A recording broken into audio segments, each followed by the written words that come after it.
open his application today. Is that correct? Yes. Okay, very good. Any questions for Mr. Amos or Mr. Griffin? Hearing none, the floor is open for a motion. Move to approve. I have a motion to approve by Commissioner Ferris, seconded by Commissioner Moffett. All those in favor, please say aye. Aye. Any opposed? Hearing none, that motion carries unanimously.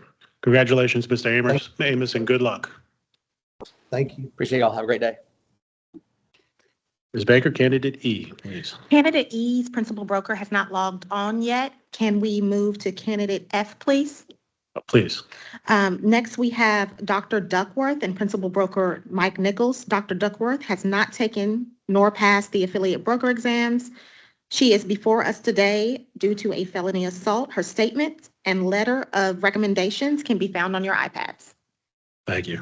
Dr. Duckworth, please tell the commission what the circumstances that bring you before us today.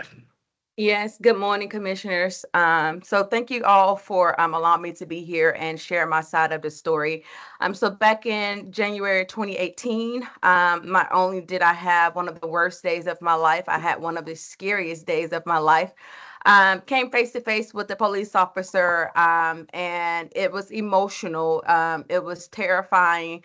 I reacted in a situation in which I let emotions get the best of me. Since that charge, I have received my doctorate in health education with an emphasis on health behavior. Since moving here to Tennessee about 6 months ago, I have joined the Junior League of Nashville. I am also a member of this fall cohort of Young Council Leaders. So I'm very involved in community service. I am, as a suicide attempt survivor, I love mental health. I love advocating for mental health and suicide prevention.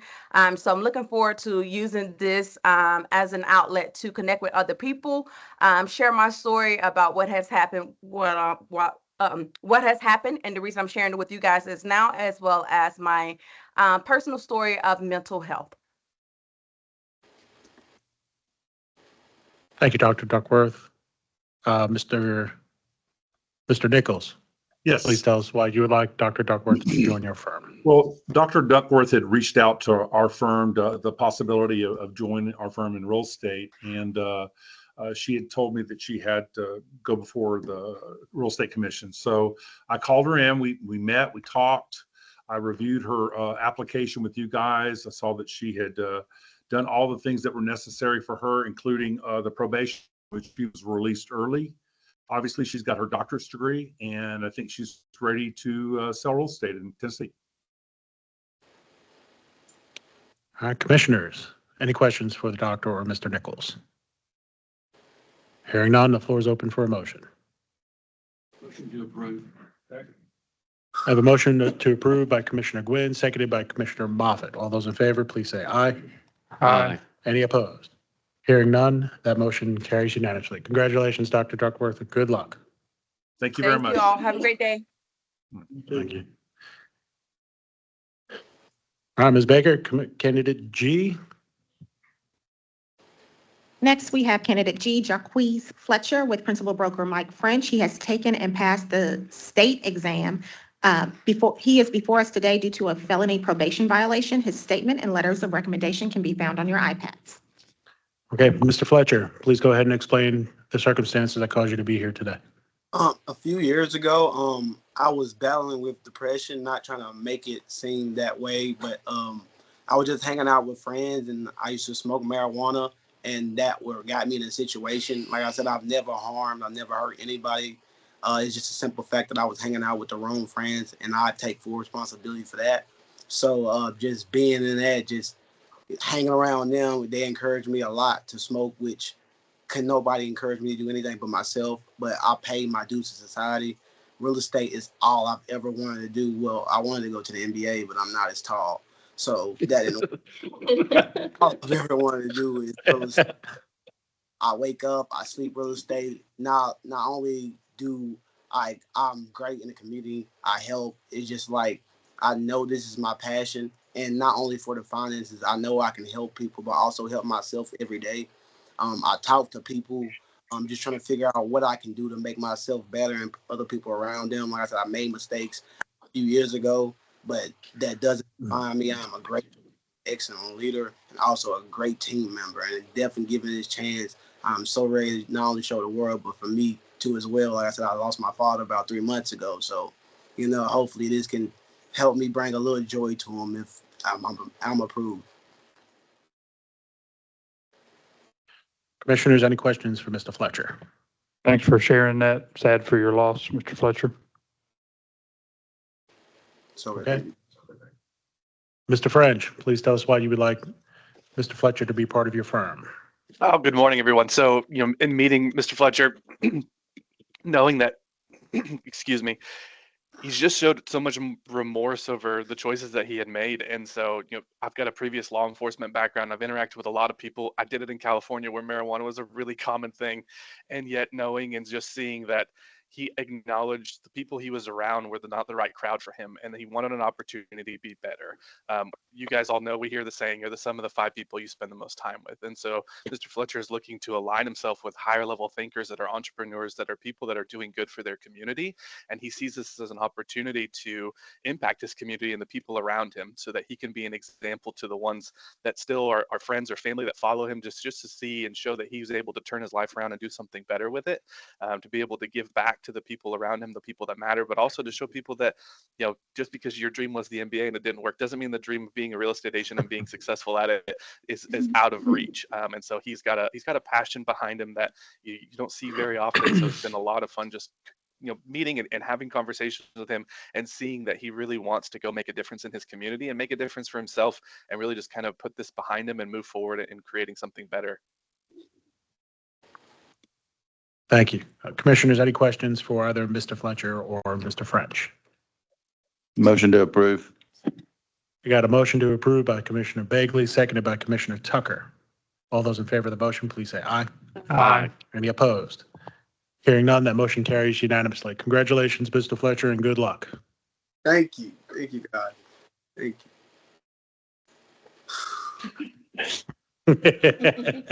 All right, y'all free to stay, or you can leave the meeting if you want. Okay, thank you. I'm gonna go Thank you, yell. commissioners. I'm gonna go hang up and go for a second, but thank you, guys. Yeah. All right, thank you, sir. All right. Miss Galuzzi, is your broker, Robert Brindle, present?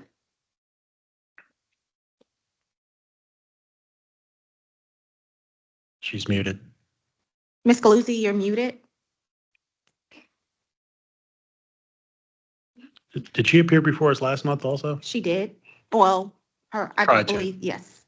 Okay, Miss Galuzzi, we are going to move on to waiver requests. If for some reason Mr. Brindle hops on before we are finished with waiver request, we will be able to review your informal appearance. Chair Diaz, may I move on to waiver request? Please do. Okay, next is our waiver request. We have Koa O'Neill. Her license was revoked on January 31st, 2019 due to lack of E&O insurance. Ms. O'Neill's license expired in revoked status on April 25th, 2020. Since her license has been revoked over a year, she would need to retest and reapply to become an active agent in Tennessee again. She is requesting to pay the $1,100 fee and not be required to retest and reapply to become in good standing with the state of Tennessee. Her statement can be found on your iPads. So, and the other half of that story is that she's trying to get her license in the Commonwealth of Virginia, and the Correct. status of her license here is blocking that. If I recall correctly, yes. She's either trying to get a license or upgrade her license in Virginia. Okay. Upgrading her license. Is she wanting to also sell real estate in Tennessee? Not to my knowledge. Okay, thanks. So I read this application a couple of times, and in the spirit of Commissioner Ferris, I tried to find some generosity and and grace. I couldn't quite get there because I feel like this was a mess of her own making. The way I see it, she abandoned her license in Tennessee, thinking that she would never need it again, and it wasn't going to interfere with her progress in Virginia. And now that it is, she's coming back to Trek to try to get us to clean up her mess for her. And I am, my generosity doesn't go that far.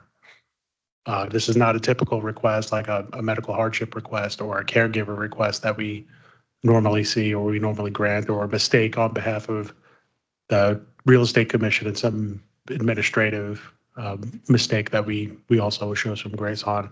So for me, I just don't, and I'm open to being convinced, but I don't see how we can approve this request.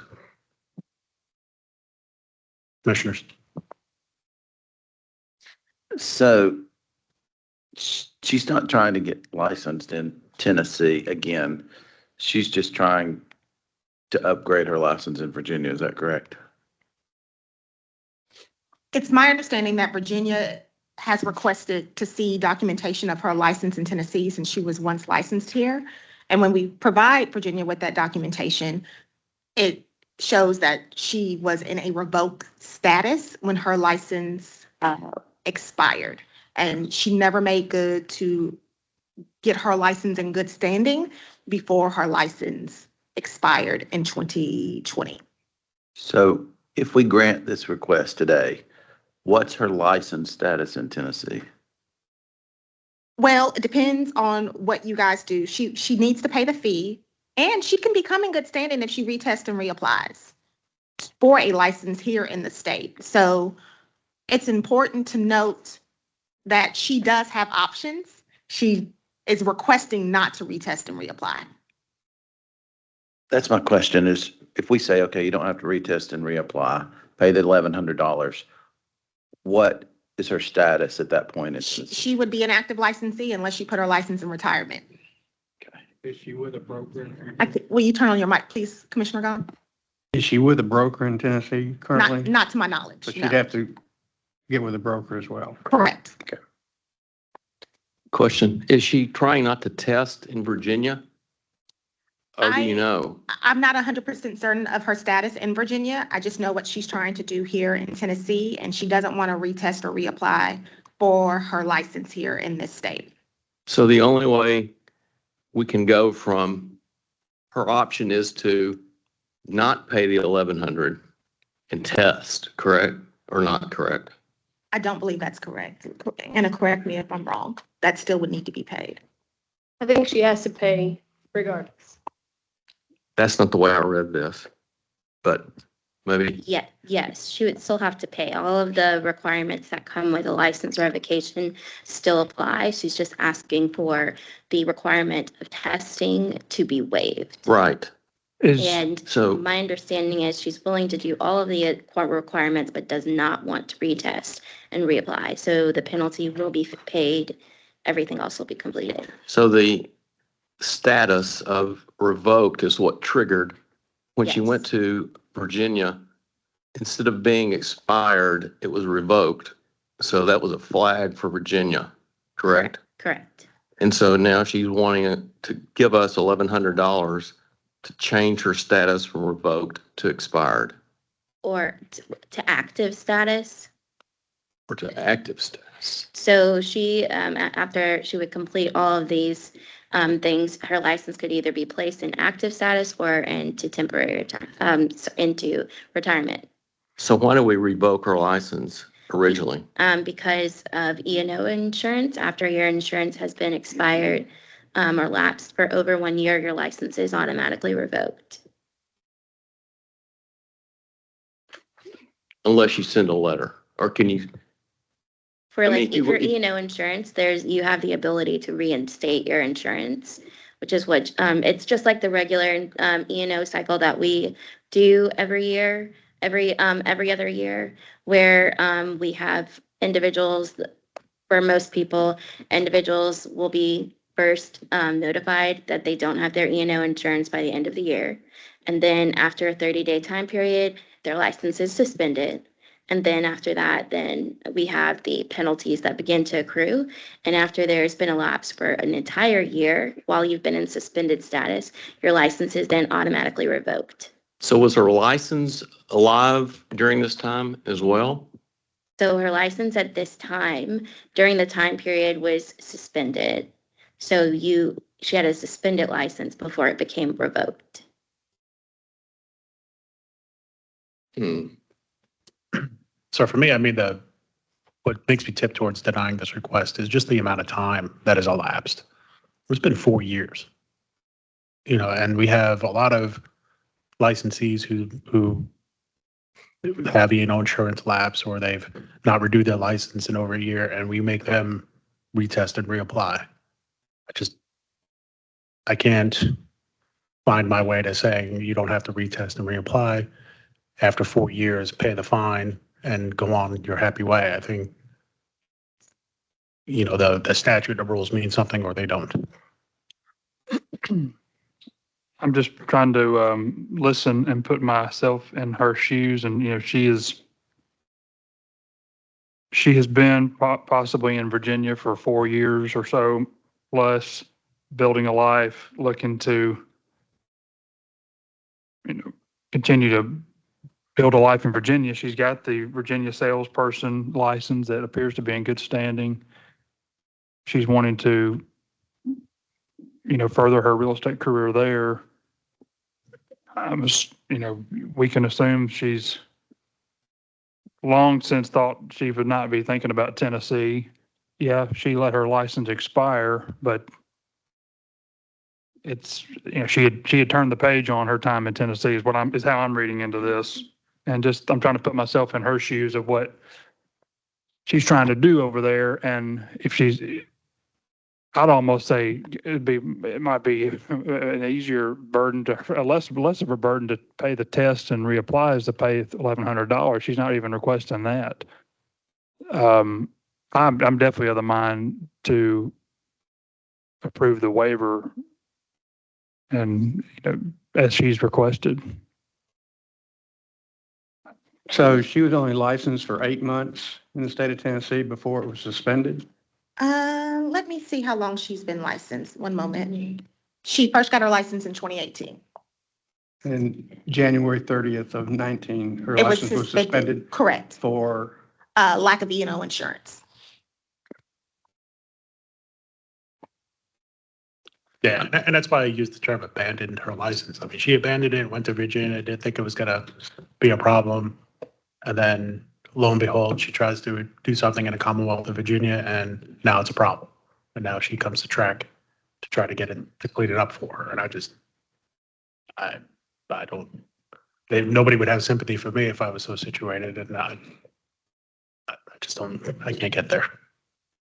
I guess I'm more linked with DJ in that it seems like she may have been in a technical, she was getting out of the real estate business and she just let her license expire and her insurance.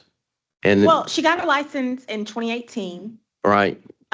She did not procure E&O insurance in 2019. And then her license expired in 2020. And at that point, not only was she once suspended, then it went into revoked status. The license is good for 2 years. Correct. So. Unless it gets suspended. So the timing of it was off. No, I mean, off from the standpoint, her license went farther than her insurance. well, if she had state of Tennessee insurance, as you are well aware, which we're going to talk about during the executive director's report, it's every 2 years. So insurance, and on the odd year is when your policy should be renewed. So we're going into 25. Everyone who uses whoever the state of Tennessee's provider is will need to get insurance prior to January 1, 2025. So if she got her license in 2018, January 1, 2019, she should have renewed her E&O insurance during that period of time. Right, but that was only because her license went farther than her. If she'd come and said, I'm giving my license up. I've got it for 2 years, but I'm done. Written us a letter, handed us back the license, then that would have been a better way to do it, right? Yes. And I was about to say that her options were to retire her license or surrender her license if she was going to move to the Commonwealth of Virginia, or to leave the real estate industry altogether and not just abandon it and build her life in the Commonwealth, as Commissioner Ferris said it. And then now come around 4 years later and say, oh, here's this little mess I left in Tennessee. Trec, please come and clean it up for me. So with the insurance, is it prorated if she got her license Yes, three quarters of the way through a Yes. term of So Yes. she got for just half a year. yes, yes. E&O insurance is prorated depending on when you procure your license and your E&O insurance. You wouldn't have to pay the full amount. So for example, let's say E&O insurance was $100 for a 2-year period, and a year into the policy, you would only have to pay $50 or whatever the prorated amount would be. Okay. And knowing that on January 1 of the next year, you would need to pay the full amount for a 2-year period. I'm just working through my head possible scenarios of she maybe got her license, got her E&O, moved, was unaware that she needed to get E&O if she wasn't here anymore. There's not enough info here about when did she move to Virginia? When did she quit working in Tennessee? But I'm like DJ too. I don't have a problem at all if she pays the fine and is done in Tennessee and continues in Virginia. Is there any way, so you're saying if she pays the fine, her license would go back to active even though it expired? You have to be in good standing. So yes, her license, she would need to put her license in good standing or put it in retirement to remove that revocation. And I think Anna has. Oh, I was just going to give information related to the prorated insurance. The policy was effective from 4/1/2018 to 1/1/2019. So she only had it for that 8 months or so. But the same process to reinstate would be for anyone whose license was revoked for E&O purposes. So that's the reason we're here, is because the license has been revoked for errors in emissions insurance. So it's not the only thing. I guess the aggravating factor here that we're talking about is the reason she's wanting to waive it is because of Virginia. But any other person whose license is revoked at that time period would have to retest and reapply, pay the fees. So it's the same process that we've discussed before. And if the person was seeking for this within the bounds of Tennessee, I would say, hey, retest, reapply. You're welcome to continue on. Have you seen, Anna, this come up where somebody has moved to a different state and they let their license expire and they can't move forward in another state because of this? Right. We've had those individuals come to us before. So I don't remember those like in my not necessarily like the requirement of so any individual is required to come before us for informal appearance purposes if they have felonies, any felony or misdemeanors related to theft, money, services, or property, or if they have any occupational discipline action. So my understanding, I don't know this for sure, is that when you apply for Virginia, it would be something similar. And so your application, she's coming before them because she has her license in revoked status, which would be a disciplinary flag for them, essentially. We've had individuals come to us before on a regular basis when their license has been like expired for over a year, because then at that point, after after your license has been expired for 1 year, you're required to retest, reapply, pay the civil penalty amounts. We see that all the time. And we've had individuals request that due to them being flagged or needing their license in good standing to apply to any other state. So when you're applying to another state, if your license is in a negative status, you're going to need to rectify that issue. Also, please note, we're headed into an E&O year. January 1, 2025. If licensees use the state provider, they will need to have E&O insurance in place by January 1, 2025. 30 days later, we then suspend license, and then after a year, your license are revoked. So it's a cycle. She's just several past the cycle because of the issue that she has in Virginia.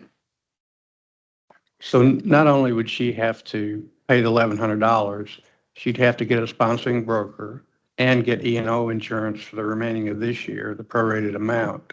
And then she can either put her license in retirement and. Or she can voluntarily surrender her license once it's Right. active in good standing. Right.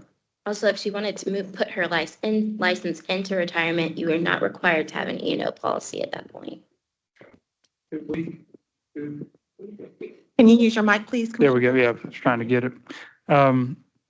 Could we not go back to her and say, and have I'll say an agreement or a consent order, or however appropriate to frame it, is if you pay the fee, you commit to surrendering it once made active. So that you can, so that, we can, we've spent a lot of time on it already, and we're going to have more people working on it from Trek for a person who's not interested in selling real estate in Tennessee. So like, I think that you could, but again, she can say no, of course, and then she would be in the same time period, like same status that she would be now, retest, reapply, or whatever the requirement. if she surrendered it. Right. Well, if the individual pays their civil penalty amount, you waive the retest and reapply and request that her license be surrendered, that is something that you can do. We can't do. You can. You I can- think you yeah, can yeah, do yeah. that. Right.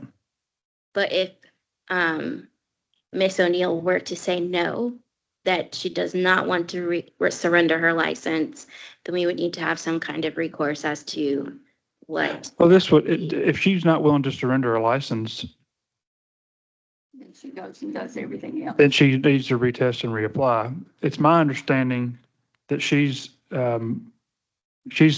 seeking, she's trying to be agreeable, pay the money, and hoping that we're agreeable and accommodating. I can be accommodating towards it personally, but if she said, well, hey, I don't think I'll surrender my license, well, then you need to retest and reapply. We can have 50,001 licensees in Tennessee, Right. however many we got. Do we know if she's gone to the Virginia Real Estate Commission and asked them to waive the revocation? If I were her, I would just go to Virginia and say, I'm caught in this situation with Tennessee on this revocation with my insurance, and explain the situation to them and save herself $1,100. I'm not going to speak for Miss O'Neill, but if she's coming before us today, I think the answer from Virginia is no. Ah. Well, it looks like So she it would has just her. it would just be like any individual applying for a reciprocal license here. So if they have a reciprocal license and their license shows as revoked in another state, that individual, unless they were to cure it with their state, would have to come before you guys in some kind of capacity because they have a revoked license from that other state. Can you So- see when she got her Virginia license? Because it looks like she's trying to upgrade Don't have that information. because she's made it through the first phase somehow. So she either already had a Virginia license before this was on her record, or they missed it. I think it's important not to focus on where else she may be licensed. I think it's important to focus on what our rules and statutes are here in Tennessee in reference to Miss O'Neill's license here in this state. Can I make a motion? Sure.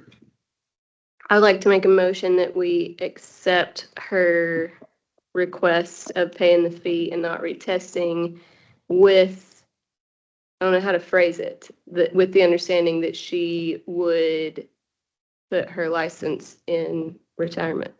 With the Whatever. consent order No, that it she wouldn't be a voluntarily consent surrenders the license? Yeah, how would I phrase that?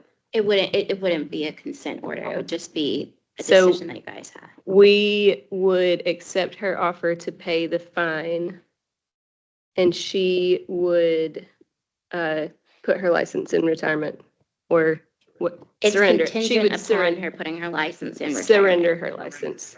Surrender her Yeah, license. surrendering. Okay. So yes, it's contingent upon her surrendering her license once she pays the fine. So I have a motion. Is there a second? Second. So I'll try to restate. So the motion is to accept this waiver request contingent upon Ms. O'Neill agreeing to surrender her license in the state of Tennessee. So that motion was made by Commissioner Torbett. We're going to give the second to Commissioner Gahn because I think he said it faster.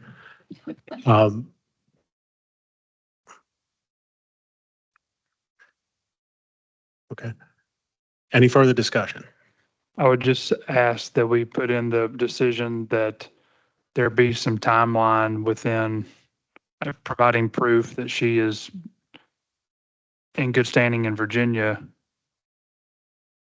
and upon which, and maybe we put a timeline in there that if we've not heard from her by a certain time, we withdraw it or whatever. Because we do have to, we're here to protect the consumers in Tennessee. So we're taking her at her word that she's all about Virginia. We're trying to help her out. So that I would say Maybe 60 days. I don't know. I don't know. okay, so two things. One, we have no guarantee that she's going to accept this.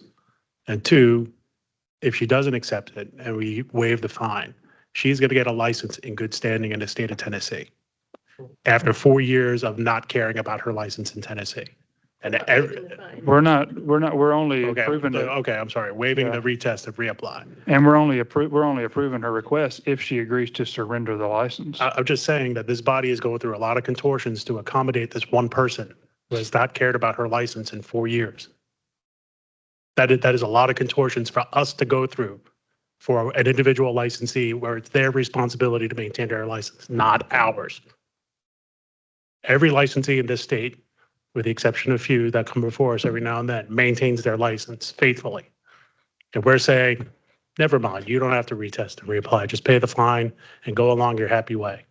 I just think that is way too far after 4 years. If this were a couple of months, I could be a little more accommodating. If it was, if she was coming back to Tennessee to practice real estate in Tennessee, maybe I could be a little more accommodating. But no, she wants permission to not have to retest for her license so she can practice real estate in Virginia. And I think it betrays every other licensee in the state of Tennessee to be that accommodating.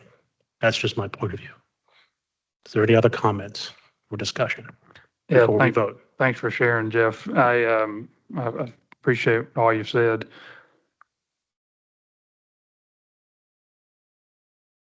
Certainly, licensees are expected to maintain their license and follow the rules, and a lion's share of people do. I'm thinking about, I was looking yesterday at some of my business practices from like 2018, 2019, some of my marketing, some of my client outlook, outgoing things, real estate reviews and so forth. And they were doing great.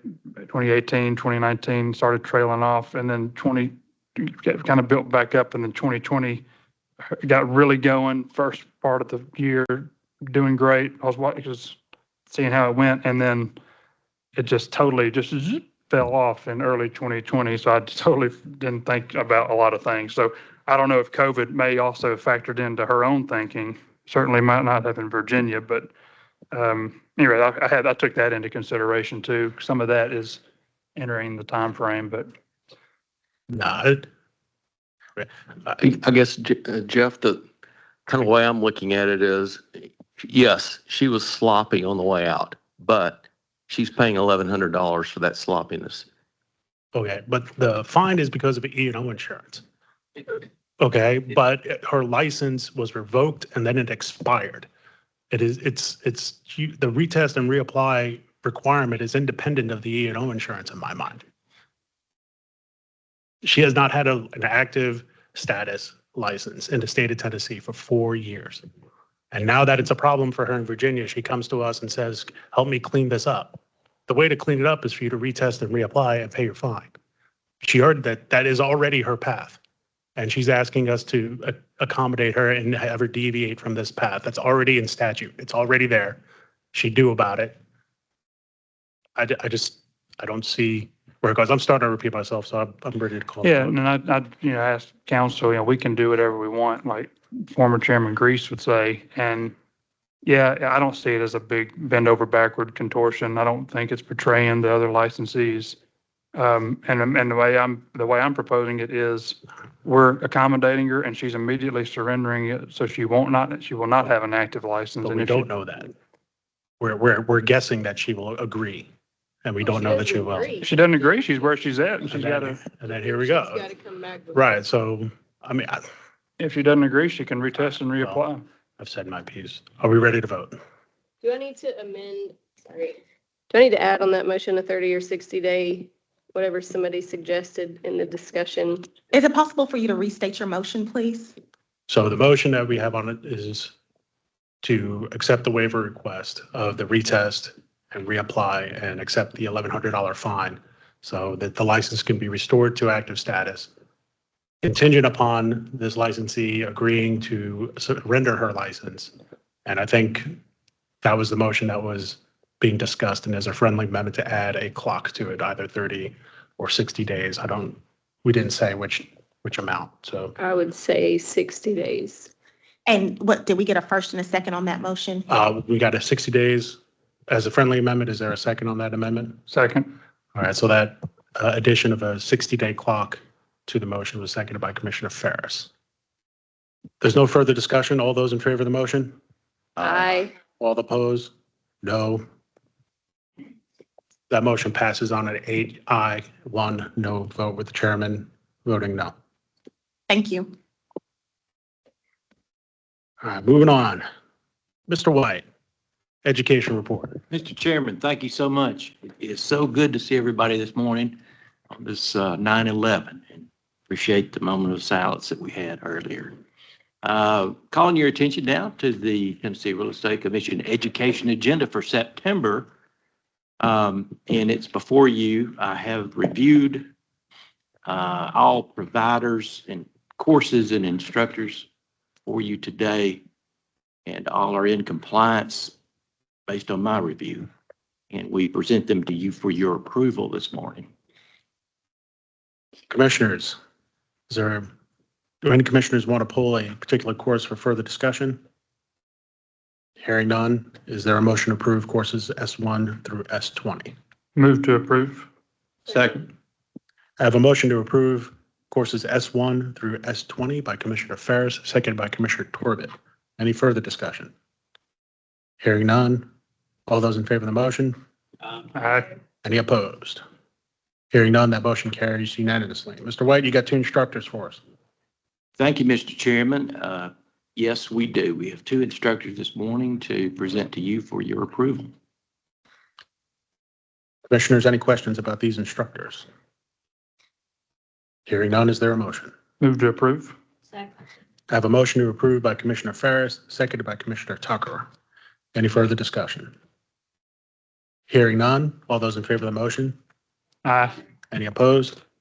Hearing none, that motion carries unanimously. Mr. White, do you have anything else for us today? I don't have anything else this morning, Mr. Chairman. I appreciate the attention of the commission to this report, and I hope you have a great rest of the day. Thank you, sir. Ms. Baker, Executive Director's report, please. Good morning. My report is before you on your iPads. I do have a few updates. We've also moved our discussion in reference to our 2025 meeting dates. Those dates are on your calendar. I would first like to begin with discussing the 2025 schedule. There are 2 options for your review.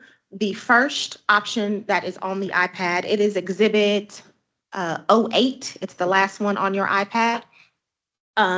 Is following a schedule that is every other month, which we've discussed in meetings before.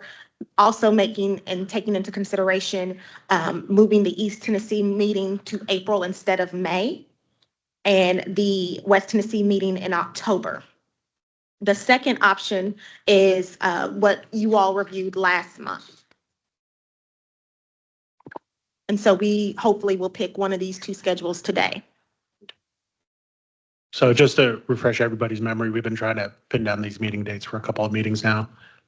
Last month, we were kicking around the idea of trying to meet every other month or to continue to try to meet either 10 or 12 times a year. And that's why we have the two proposals before us today. I do hope commissioners took advantage of the intervening month to look ahead into 2025 and see what their calendars look like and to decide which calendar would be a better fit for 2025. I also remind commissioners that while we certainly love seeing all of you every month, attendance at these meetings are not compulsory. If you have conflicts or you have other things that come up that prevent you from attending a particular meeting, that is fine as long as we have quorum. So the first four to notify Ms. Baker that they can't attend the meeting, get it. Fifth one means we don't have quorum and we can't do business. So please be prompt on notifying Commissioner Baker if you can't attend a specific meeting in a given month. So I'll just put it to the commissioners. Is there a consensus or a preference of the meeting schedule? And hopefully we can decide this today.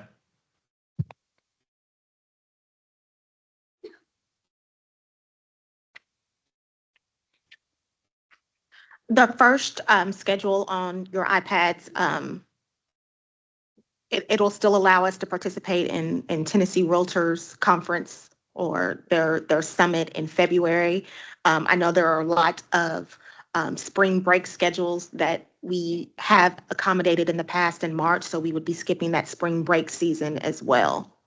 And then we usually skip July, so I think I took everyone's comments and emails into consideration with this first schedule.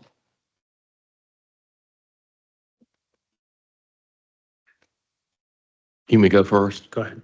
I can go for the, I like the A schedule, skipping January. January is a little bit of a dicey driving month sometimes. And, having less meetings is not a bad idea. It would also be in line with other regulatory boards within this department as well. So I think we asked this question last month, but I think it bears repeating. So do we anticipate the legal and consent agenda being longer as a result, or? It ebbs and flows. Ebbs and flows? Yes. Okay.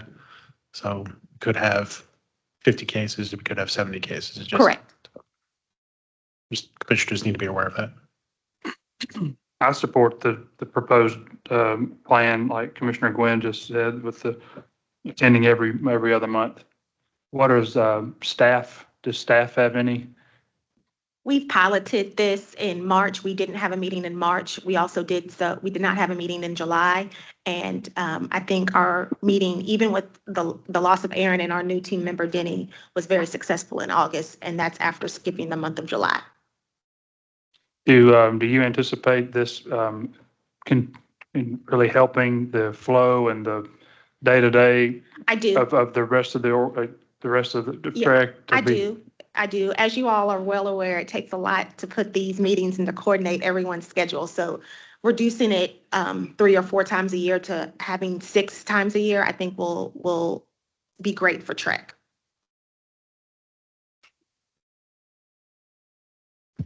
Unless anybody has any comments, Shall I make a motion? the floor is open for a motion. I make a motion to accept meeting dates as proposed in, I'm going to call it Exhibit A, which is the first one. Second. That would be meetings February, April, June, August, as spelled out. So the motion by Commissioner Gwynn is to accept the meeting calendar for 2025, where we, for the most part, alternate every other month. And it was seconded by Commissioner Ferris. Any further questions or discussion? Hearing none, let's vote. All those in favor of the motion? Aye. Any opposed? Hearing none, that motion carries unanimously. Thank you all. We'll get those posted to the website sometime this week. I have a few updates for you all. Please, Ms. Baker. I have an education update. Trec is preparing to have all of its instructor and course renewals application in core by the end of this month. So we'll be able to accept renewals for education for 25, 26, that renewal cycle. So that should happen by the end of this month. We are also in the process of evaluating RFPs, and a firm should be selected by the end of this month as well. Trec released its summer newsletter, and it had an open rate of 61%. And as many of you all are probably aware, if you received an email this morning, we have a rulemaking hearing in November. So you all should have received emails in reference to the rulemaking hearing this morning. Let's see. Trek team members will be hosting a table at the Greater Nashville Realtors and at its Unlocked event on September 19th.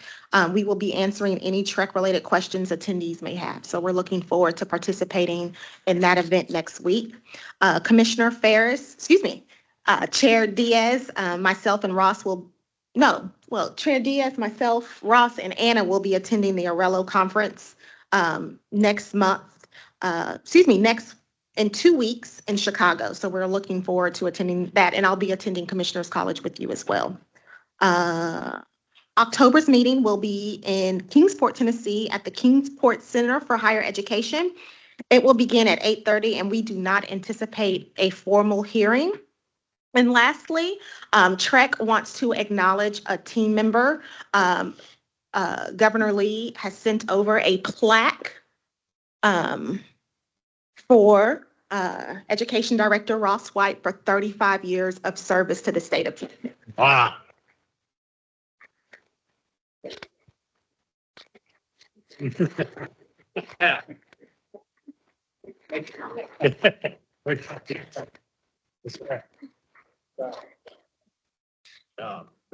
Briefly, it's been an honor to serve.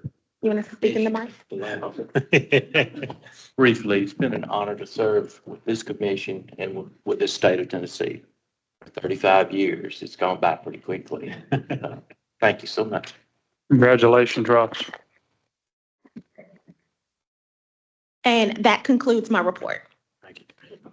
So just a quick question. So for the travel, I mean, I think we do this for when we're meeting in West Tennessee, the commissioners that have to travel the entire length of the state that day. Is there any questions about hotel accommodations or being able to get that extra night, even though we don't have a formal hearing, so we don't have to? We'll make arrangements with those that need to stay an extra night. That shouldn't be an issue. Okay, thank you. Okay, Question. go ahead.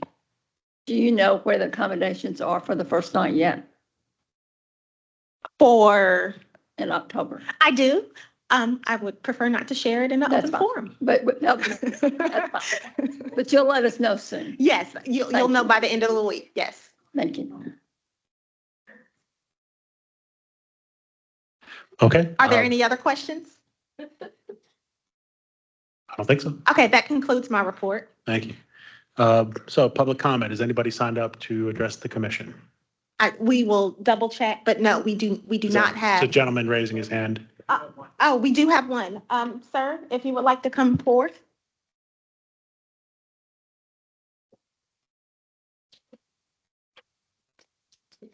And would you state your name? I will. Good morning. My name is Bob Sorey. I am a principal broker, but I am coming to address you this morning as a member of the public as well.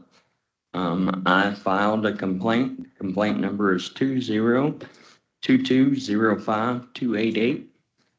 I was expecting that to be represented this morning, but it's my understanding as of Monday that complaint was settled and a consent order was actually acknowledged and will not be presented today.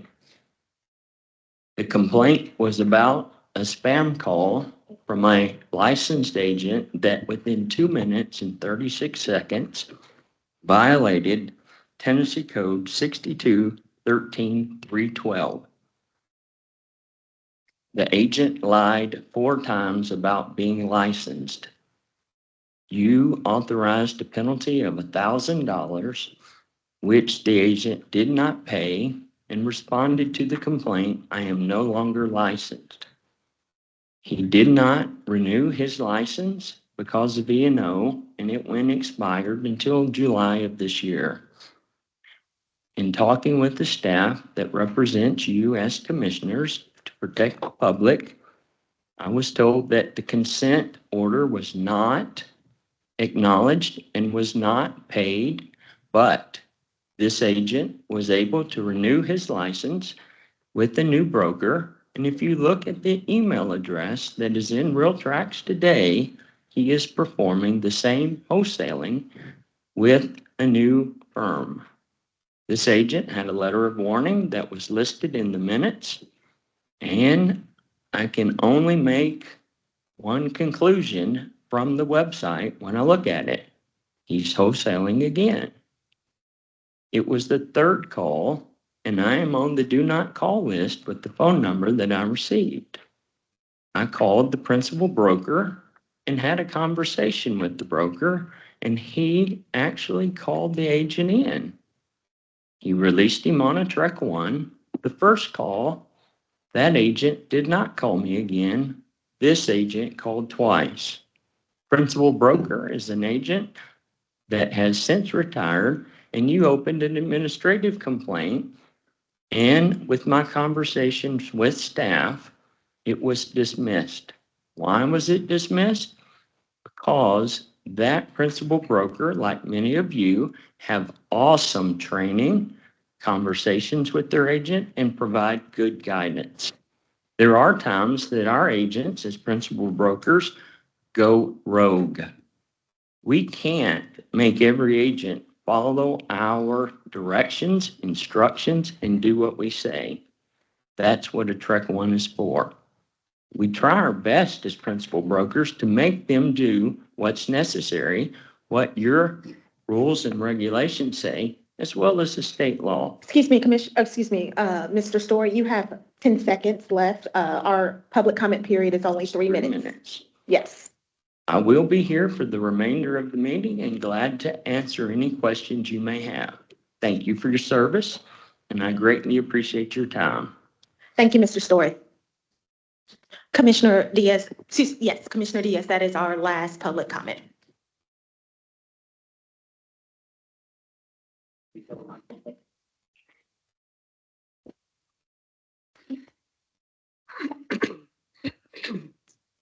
So is there any additional action that we need to take on that or?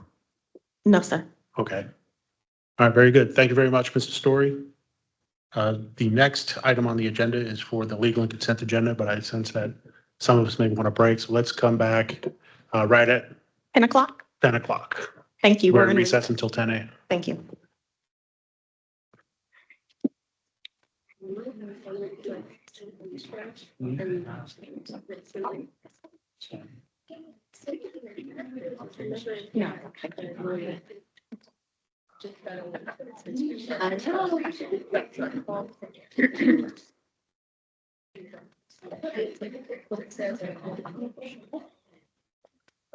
Here you go. I don't know if you want to use that.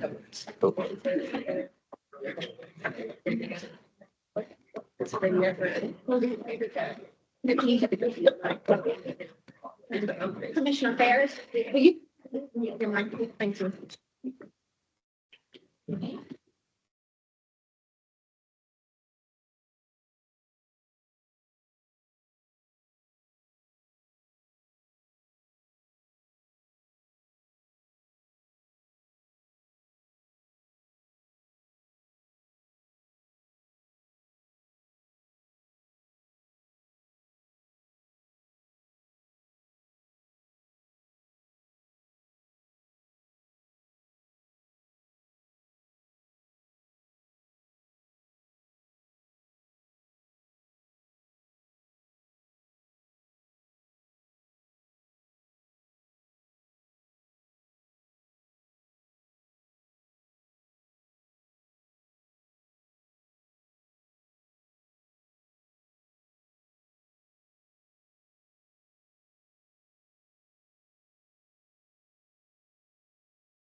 All right, everybody, we're ready to come out of recess and come back into order. The next item on our agenda is the legal and consent agenda. Commissioners have pulled cases. I will read those into the record. There are several of those that have been, council has asked that we discuss, so those are among the number that we are going ahead and pulling today. So the cases that have been pulled are cases 3, 5, 6, 7, 8, 10, 11, 12, 16, 22, 26, 29, 40, 41, 46, and 53. And is there a motion to accept council's recommendations on the remaining cases, minus those that I just read into the record? I have a motion by Commissioner Smith, seconded by Commissioner Moffett, to accept council's recommendation on the cases that were not read into the record or pulled by commissioners. All those in favor of the motion? Aye. Any opposed? Hearing none, that motion carries unanimously. Case number 3 is mine. And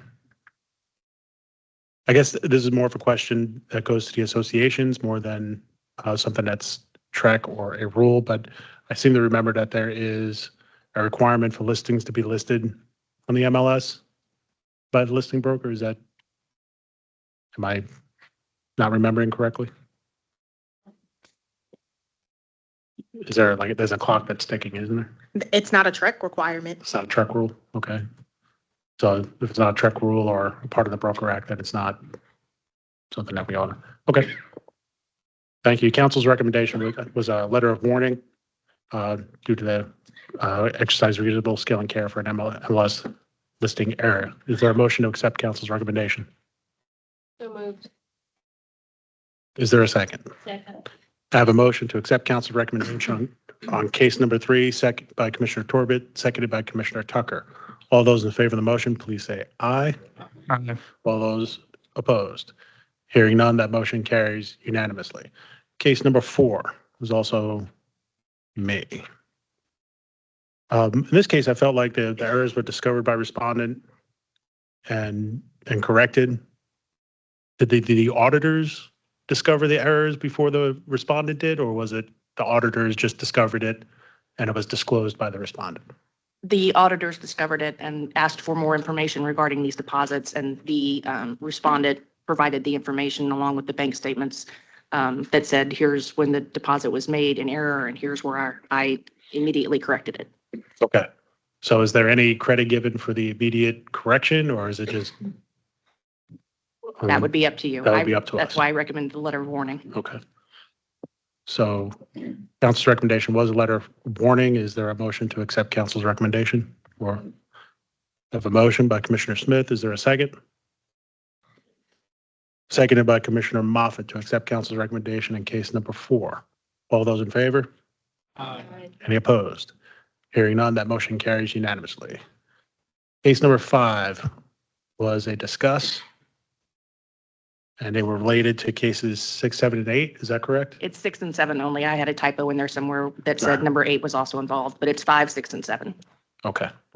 5, 6, and 7. So. Go ahead, Commissioner Smith.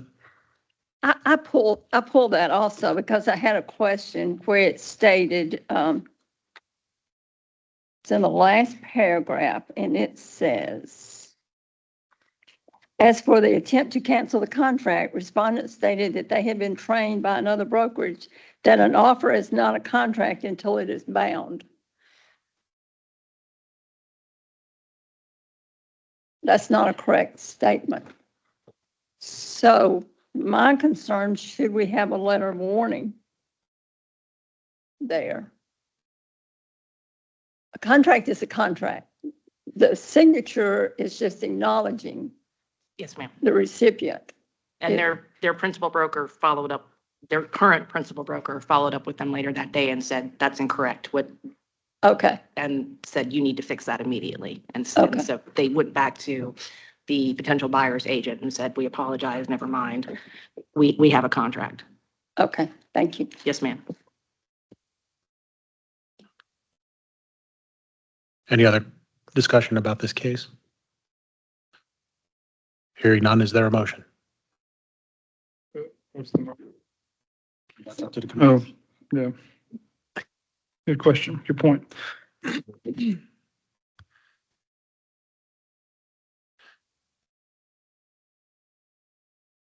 So Commissioner Smith, I wouldn't want to put words in your mouth, but it seems like they were on the border of reasonable skill and care kind of a finding, but I don't know if they got there because it was corrected. Would that be a recommendation to send a letter of warning for reasonable skill and care? I can certainly do that. Yes, ma'am. That's my motion. So I have a motion by Commissioner Smith to send a letter of warning to the respondent to exercise reasonable skill and care. Is there a second? That motion is seconded by Commissioner Moffett. Any further discussion? If I may ask for a point of clarification, the letter of warning would go to the respondents in both 5, 6, and 7. Is that the recommendation there? Commissioner Smith? That is correct. Yes, ma'am. Very good. So the motion is to send a letter of warning to the respondents for cases 5, 6, and 7 by Commissioner Smith, seconded. Mr. Moffett, is that still good? Yeah. Seconded again by Commissioner Moffett. Any further discussion? Hearing none, let's vote. All those in favor of the motion? Aye. Any opposed? Hearing none, that motion carries unanimously. So I read into the record that we pulled case 8. Council's recommendation in the case 8 was to dismiss. If you want to take a second to reread case 8, decide. I apologize for that. I didn't catch that until this morning.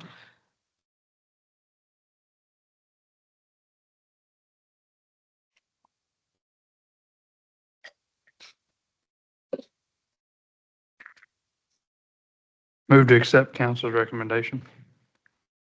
I have a motion by Commissioner Ferris to accept council's recommendation. Is there a second? Second. That motion is seconded by Commissioner Torbett. Any further discussion? Hearing none, let's vote. All those in favor of the motion, say aye. Aye. Any opposed? Hearing none, that motion carries unanimously. Case number 10, Commissioner Smith.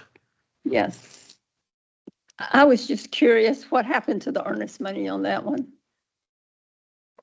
There was never any earnest money put down, I don't believe.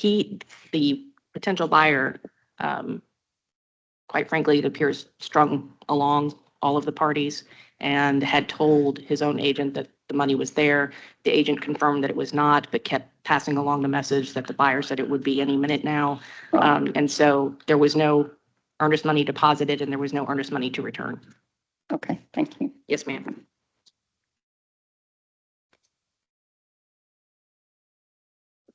So Commissioner Smith, council's recommendation was to dismiss. Is there a motion? Motion to accept council's recommendation. I have a motion to accept council's recommendation in case number 10 by Commissioner Smith, seconded by Commissioner Moffett. All those in favor? Aye. Any opposed? Hearing none, that motion carries unanimously. Case number 11. Commissioner Smith, you and I both pulled that. You go ahead, please. Okay, my concern was in the first paragraph, the last sentence, complainant alleged that the respondent told complainant that respondent negotiated the offer for us, just be happy you're going under contract.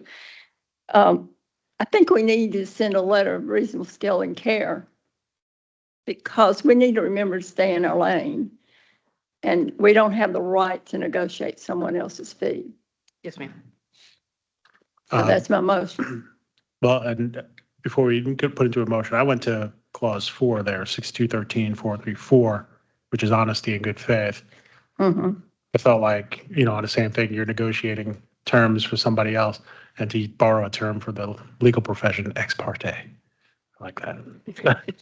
Is that a penalty or a letter? Well, it could be both in the letter of warning. You can have 2 clauses in there. Correct. So I would say the 2 clauses are 6213-403 for reasonable skill and care and honesty and good faith would be my friendly amendment to the motion. So there, the motion by Commissioner Smith, friendly amendment by me to issue a letter of warning in case number 11 citing the two clauses of 6213-403 referring to honesty and good faith and reasonable skill and care. Is there a second? Second. Motion is seconded by Commissioner Tucker.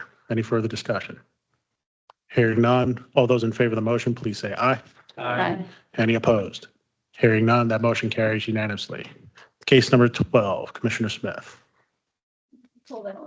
I did not.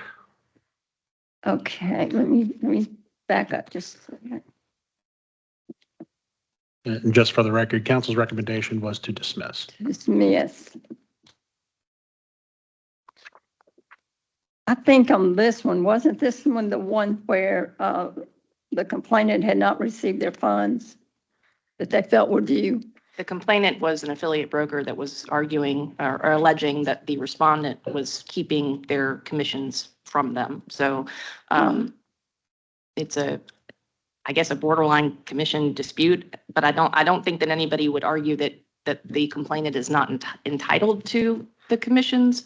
The respondent's stance, for lack of a better word, is that these commissions have been, at least one of them, outstanding for almost 2 years, and there's a process for the complainant to obtain these commissions, and if they would just do the paperwork, essentially, that they could take care of it. And it's not that the respondent was blocking them from getting them. It was just to do the process and we'll be able to work it out. So An I didn't, in-house process. yes, ma'am. So I didn't think there was any bad faith on the part of the respondent here. Okay. It was just something that they needed to work out between themselves. And I didn't think it rose to the level of a violation on the part of the respondent. So Okay. this is the one, Commissioner Smith, where the respondent is saying that the transaction files for the sales, the commissions that he's due are incomplete in the company's file. So he hasn't uploaded forms, signed forms or the needed forms to the broker's system in order for them to issue the commission check. Okay. So it just seems like, the broker, they have to maintain complete transaction files, of course, because that's a requirement. So it just seems like you said, if he would just submit the paperwork, he would get his commissions. So, Okay. Then I make a motion, we accept council's recommendation. Second. I have a motion by Commissioner Smith to accept council's recommendation in case number 12, seconded by Commissioner Torbett. Any further discussion? Hearing none, all those in favor of the motion, please say aye. Aye. Any opposed? Hearing none, that motion carries unanimously. Case number 16 was me. And only me, okay? A question that I had,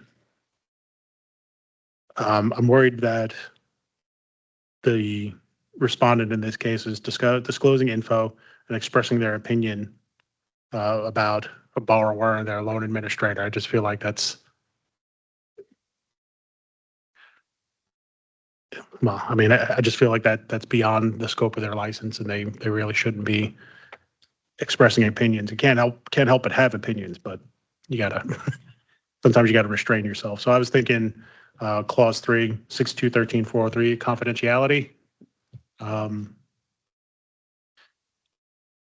Council's recommendation was to dismiss in this case. I think maybe a letter of warning, just to kind of. This might be a case like what Commissioner Smith said earlier about staying in your lane. Staying in your lane, exactly.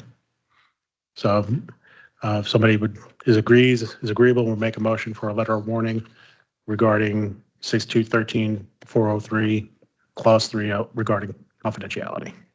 Second. So do you want to make that motion? Nope. I'll make that motion. So we got the motion by Commissioner Gahn. Is there a second? Seconded by Commissioner Torbett to issue a letter of warning to this respondent for 6213-403, clause 3. Any further discussion? Hearing none, all those in favor of the motion? Aye. Any opposed? Hearing none, that motion carries unanimously. Case number 22 is also me. And this comes up a few times every month, or a couple of times in my experience, where we have an unlicensed activity where we issue a civil penalty. How successful are we in collecting those civil penalties? Is there any thought or ideas? I have more of those scheduled for hearing than I do that return consent orders, in particular if they are out of state, such as this respondent is. They feel like they can evade it. Process for that is that we have a hearing, and if we are successful, then we go to collections. If we don't collect, then it goes to the AG's office to prosecute on our behalf. Okay. So council's recommendation was for $1,000 civil penalty for unlicensed activity. Does the commissioner want to make a motion? Make a motion to accept council's recommendation. I have a motion by Commissioner Torvik to accept council's recommendation in case number 22, seconded by Commissioner Tucker. Any further discussion? Hearing none, let's vote. All those in favor of the motion, please say aye. Aye. Any opposed? Hearing none, that motion carries unanimously. Case number 26 was also a discuss. And I just want to say I had a good time reading the green book, or I guess the yellow book now about this case. Commissioners, take a moment to read the narrative and refresh your memory, and we can discuss when you're ready.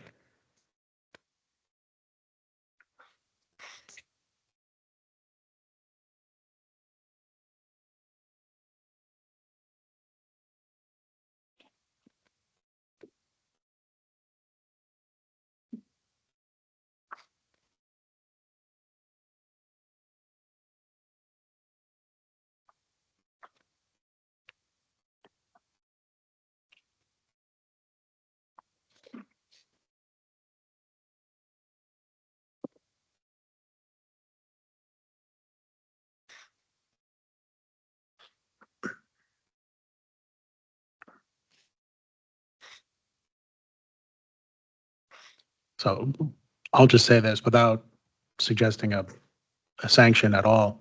I spent a lot of time in 6213-403, but it was, I found clause 1, clause 4, then I moved down to 404, and I found clause 1, and then 3A double I as possible violations. So that's reasonable skill and care and honesty, and point being, if we wanted to throw the book at them, I guess we could.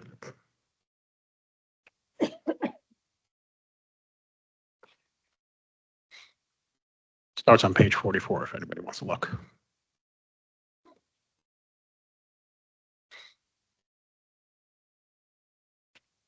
46, excuse me.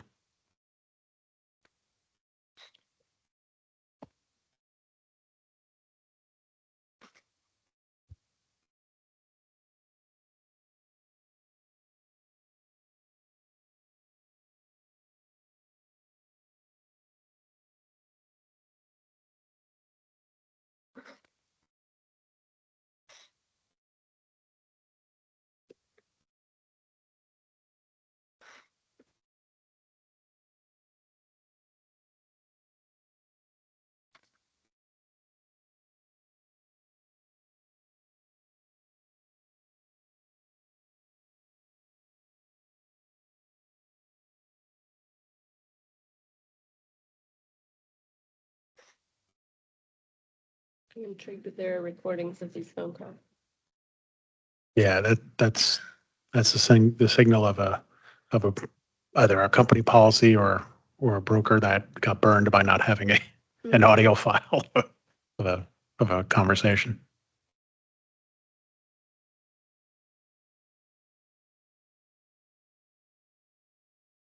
I guess, counsel, what was your impressions? As you said, that there were several that could and probably should apply, and that a multiple civil penalty could be issued. All the way up to a recommendation of a suspension or revocation. I mean, that I, as an attorney and as your representative, had a real problem with the timeline here. And when the respondent said something happened as opposed to when the complainant had it, as I said, date and timestamp, that is not what happened. So do you feel the respondent is either not remembering correctly or they out and out just lying to you?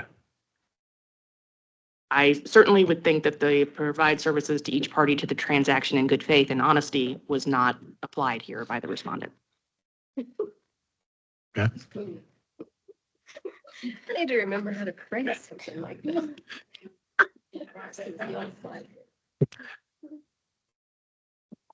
And I'm sure like everybody else on the commission, I read it and then I reread it.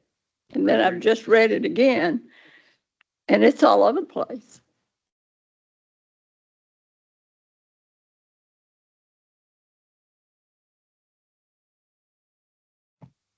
So I think, we have to, obviously the date and timestamp of the audio files is kind of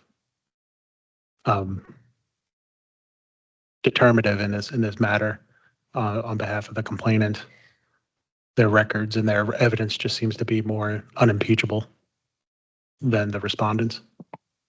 And we also have the client that received the email, or I think it was yes, sir, an email after the offer had expired saying, oh, here for your records, here was the offer that was made. Again, after it had already expired. And to make it sound like this is just for your records as opposed to I didn't give you this offer until after it expired was an interesting way of phrasing it by the respondent.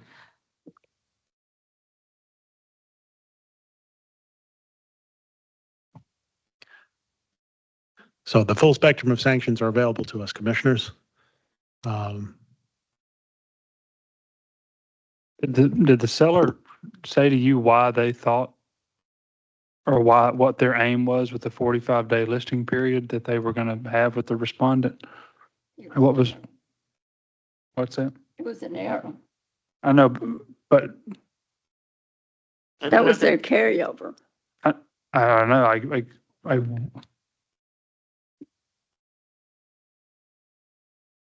From what I could tell, I'm sorry, go ahead.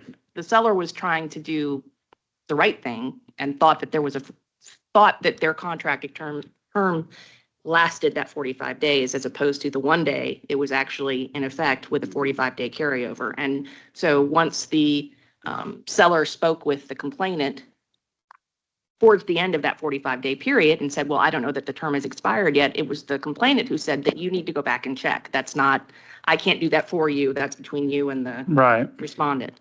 And so the seller, again, was trying to do everything correctly. And when the seller determined that the contract had expired, they went to the complainant and said, I'd like to list with you. So I don't know if that answers your question, because I wasn't quite sure what your question was about the 45 days, but the complainant, from what I can tell, the complainant and the seller were trying to do everything right. And the seller even said that. I want to do this all above board and legally, and make sure that we follow what, the rules of what we're supposed to be doing. And that's stymied by the respondent. I'm just curious if like the seller signed the deal and You talking about the listing agreement? the original listing agreement, the seller signs it and thinks this is for 1 day. And I hope that I got a 45-day carryover. Does my agent intend to list my property for a day? Like, who does that? Do you have a buyer? That's great. Like, meanwhile, the respondent, 72 hours later, 3 days later, they're thinking they've got a year. They get this call, 45 days. I don't know. Like, it's just. Yeah, I mean, unfortunately, I think the obligation lands on the licensed professional more than anything else than the consumer. The consumer is relying on the licensee to have that correct dates entered into their listing agreement. I don't disagree. So, I mean, I think I could also, to go back into your scenario, envision an agent go and sign here. And just passing the pen over and the consumer just saying, okay, and doing the digital signature or a wet signature and going on thinking that listing agreement memorializes what they said to each other verbally.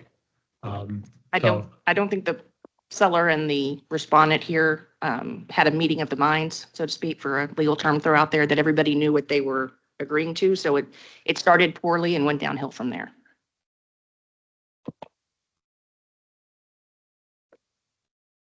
So again, the full spectrum of sanctions, including the financial penalty, but there's also education we can add to it as well.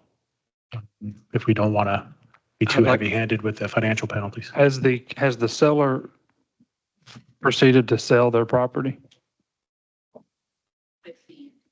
With the complainant, right? So the the seller is not making this complaint. No, sir, it was the complainant. It was their eventual listing Yeah, agent. Yes, sir. the person who closed the deal Yes, has made the complaint against the person who fumbled it. yes. Okay. And I think that this was also out of the norm for the complainant, that it was such a frustrating experience with this respondent that they felt like they had no choice. I don't think, when somebody said suspension and revocation, my ears perked up because like, what? I don't feel like it rises to that personally. But I'd like to make a motion change my mind. that we Commissioner Gahn. fine them $500 civil penalty, and we require them to take a code of ethics class. Within a certain period of time on the plan. Within 90 days, And no CE, right? no CE. So we have a motion, Commissioner. We don't have a code of ethics plan. Are you referring to the Trec core course? Yes. Core. Okay. So to restate the motion by Commissioner. What's the civil penalty for? Yeah, what's the reasonable skill and care? Reasonable skill and care. All right. Council, you got that? 6213-403? All right. So the motion by Commissioner Gahn is to assess a civil penalty of $500 for failure to exercise reasonable skill and care, and also require this respondent to take the Trec core class within 120 days, No, 90. 90 days. within 90 days, and for that course not to count towards their continuing education. Is there a second? And the penalty to be paid within, we have a time frame on that already? Or do we do? Okay, thank you.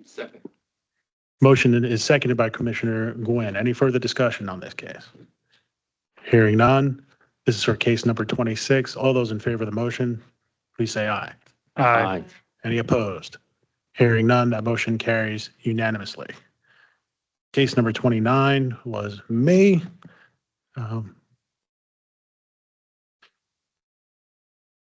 This one, I think, is the case where an extension to reply was granted at some point, and then this is a represent, I think. It is. After the respondent received the consent order, their attorney contacted me and stated that they had received an extension to reply. I again went through my file, did not see where that had been confirmed. I said, if you have anything to that, let me have it and see what you've got. They forwarded to me an email from the program saying, in effect, reply as soon as you can, based on a conversation that they had with legal. It was not with me, it was with another attorney. I forwarded it to that attorney, and they said based on that, there must have been a conversation at some point between themselves and the program staff saying it's okay, reply as soon as you are able. Because there were at least 2 complaints that they were replying to, and apparently the attorney wasn't sure when the clock had started on which. So Okay. that was the confusion, and so I'm representing it to say, let's do a letter of warning instead of a civil penalty. So just on the granting of an extension or not, is that only documented through email, or is there another way to document that already? That's documented through email usually. Through email? Yes, And is sir. that like appended to the case file or? It is usually, yes, which is Usually. why when I didn't see it on my end, Okay. that's why I presented it the way that I did, so. Okay.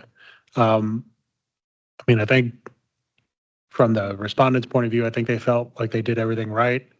They got the extension. I don't know what they did wrong in that aspect to have a letter of warning. Have their 2 cases been heard and adjudicated, or are they still in process? They've been done. They've been done and Yes, sir. have they been, was it consent orders? What were the Yes, sir. It findings? was consent order Consent orders. for, yes, sir. So I'm inclined to dismiss if somebody wants to make that motion.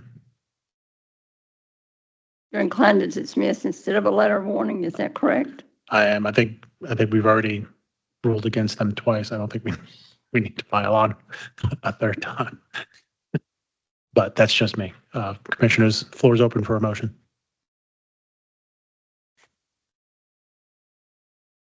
I'll make a motion to recommend the letter of warning. Second. So we have a motion on case number 29 to issue a letter of warning for failure to respond, seconded by Commissioner Ferris. Any further discussion? Hearing none, let's vote. All those in favor of the motion, say aye. Aye. Any opposed? No. That motion carries on an 8 aye, 1 no, with Commissioner Diaz voting no.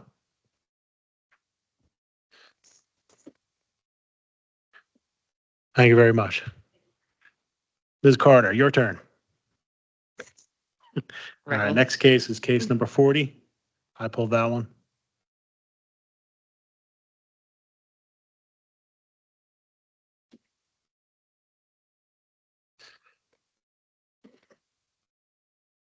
All right, so. Again, this one is, has to deal with Steve Quinn's favorite topic, the septic tanks of a structure of a house not being only permitted for 2 bedrooms instead of 3. And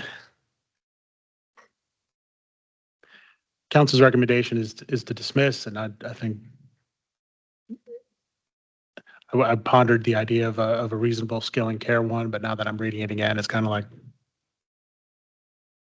I'm not so firm on that right now.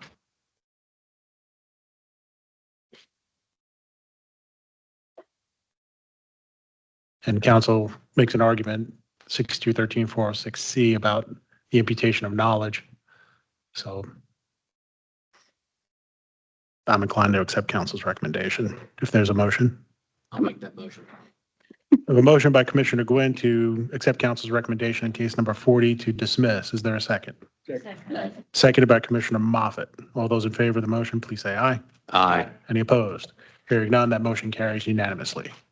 41 was also mine.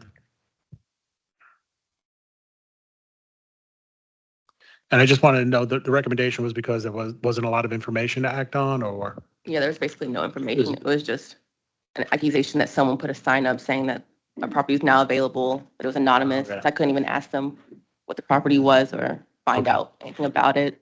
Okay. So That's all I had. Is there a motion?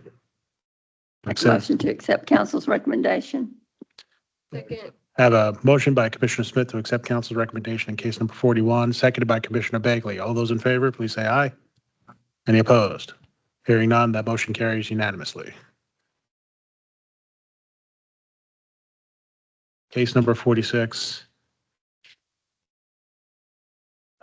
Okay, well, I pulled that one, so I have it pulled and then I crossed it out, so. Pulled it. I pulled it. Let me check my notes. Go ahead, Commissioner Smith.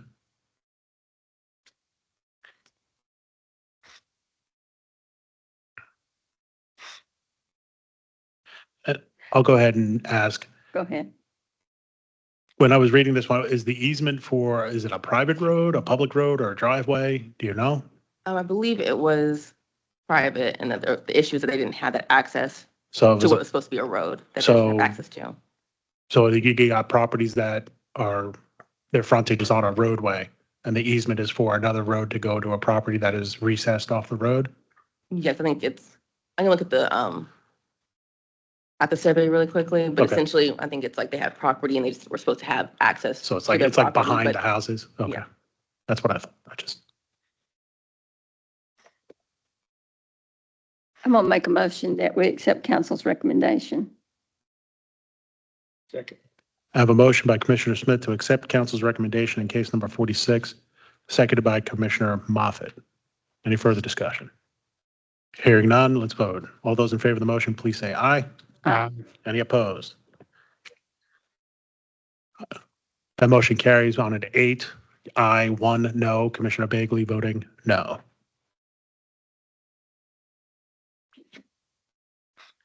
All right, last one, case number 53 is a discuss. Commissioners, please take a moment to read case 53 and This is a recommendation to dismiss. thank you.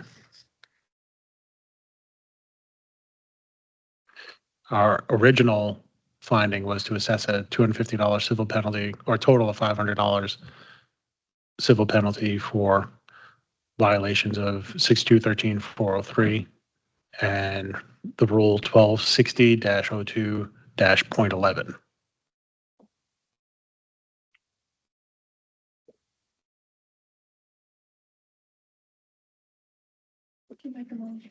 You can. I've not made a motion. I just Oh. I moved to accept council's recommendation. So I have a motion to accept council recommendation by Commissioner Ferris, seconded by Commissioner Smith, and this would be reversing our original decision, which was to assess the civil penalty. So the motion is to dismiss. Any further discussion? Hearing none, let's vote. All those in favor of the motion, please say aye. Aye. Any opposed? Hearing none, that motion carries unanimously. Any other discussion, commissioners? Any cases? Hearing none, that concludes the legal report. Next item on the agenda is commission discussion. We took care of the meeting dates. Ms. Baker, is there anything else for us? Thank you all. It's nice to see all 9 of you today. Council, anything for us? It appears that Stacy Galuzzi would like to address the commission. Is your principal broker with you, Ms. Galuzzi? He is not. He unfortunately did not show up again. And so now my question is, I obviously need to find a new broker. And do I need to fill in, do the change of broker form for $25? Or because I'm not actually licensed yet, do I just send in a new form to you guys with a new broker? We do not need a change of broker firm. Excuse me. Okay. We do not need a change of broker form. But you will need to communicate to us who your intended broker to be will be for October's meeting.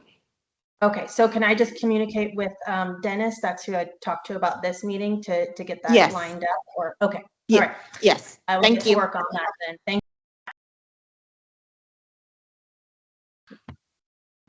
Commissioners, anybody want to say a few words, say anything? Got anything to say?